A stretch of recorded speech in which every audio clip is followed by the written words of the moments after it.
अक्सर ये सुनने को मिलता है, टाइम ही नहीं है। अगर ये कहानी जानी पहचानी लगती है तो रुक जाइए, आज हम इसी पहेली को सुलझाने वाले हैं। सुनने में थोड़ा कड़वा लग सकता है ना, पर सच तो यही है।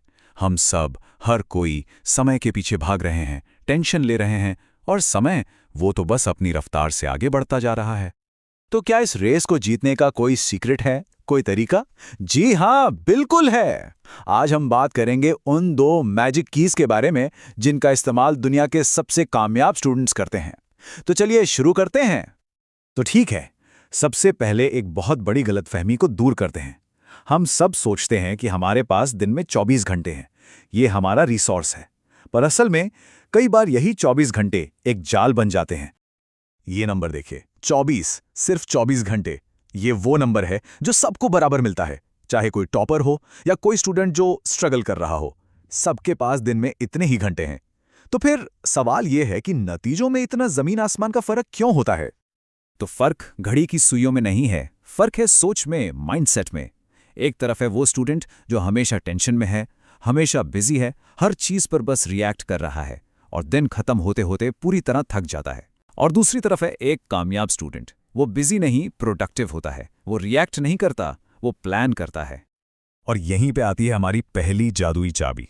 ये एक बिल्कुल अलग आइडिया है। ये कहती है कि समय के पीछे भागना बंद करो और अपनी एनर्जी को मैनेज करना सीखो। चलिए इसे जरा और गहराई से समझते हैं।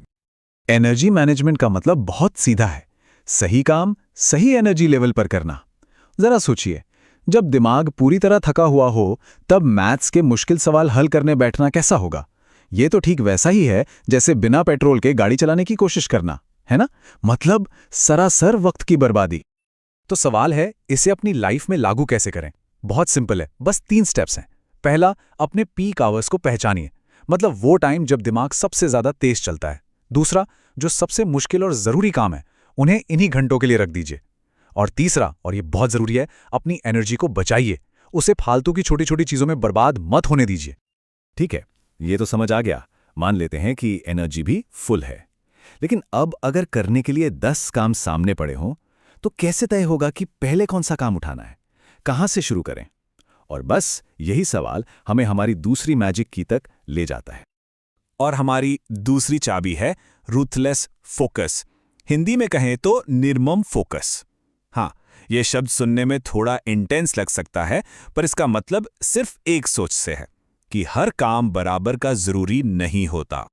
ये असल में 80-20 रूल पर काम करता है। मतलब हमारे सिर्फ 20% काम हमें 80% नतीजे देते हैं। रूथलेस फोकस का मतलब है कि उस 20% काम को पहचानो, उसे सबसे पहले करो और बाकी सब कुछ उसे बाद के लिए छोड़ दो। तो इसे कैसे किया जाए? इसके लिए 4 कदम हैं। स्टेप 1, जितने भी काम करने हैं सबकी एक लिस्ट बना लो। स्टेप 2, अब उस लिस्ट में से उन कामों को पहचानो जिनका असर सबसे ज्यादा होगा। स्टेप 3, उनमें से भी सिर्फ एक काम चुनो जिस पर अभी इसी वक्त फोकस करना है। और फाइनली स्टेप 4, बिना किसी डिस्ट्रैक्शन के, बिना फोन देखे उस एक काम को खत्म कर दो। ये चार्ट इस आइडिया को बिल्कुल साफ कर देता है। देखिए कैसे थोड़ा सा लेकिन सही जगह पर किया गया एफर्ट कितने बड़े नतीजे दे सकता है। बात मेहनत करने की नहीं, स्मार्ट मेहनत करने की है। तो अब सोचिए, जब ये दोनों चाबियां, एनर्जी मैनेजमेंट और रूथलेस फोकस, एक साथ मिल जाती हैं तो क्या होता है? ये एक ऐसे भविष्य का ताला खोलती हैं जहां कंट्रोल घड़ी के हाथ में नहीं बल्कि हमारे हाथ में होता है। तो आज की इस पूरी बातचीत से जो 2 सबसे जरूरी बातें निकल कर आती हैं वो हैं, पहली, घड़ी के खिलाफ नहीं अपनी एनर्जी के साथ काम करना, और दूसरी, हमेशा उस 20% काम पर फोकस करना जो 80% नतीजे लाकर देता है।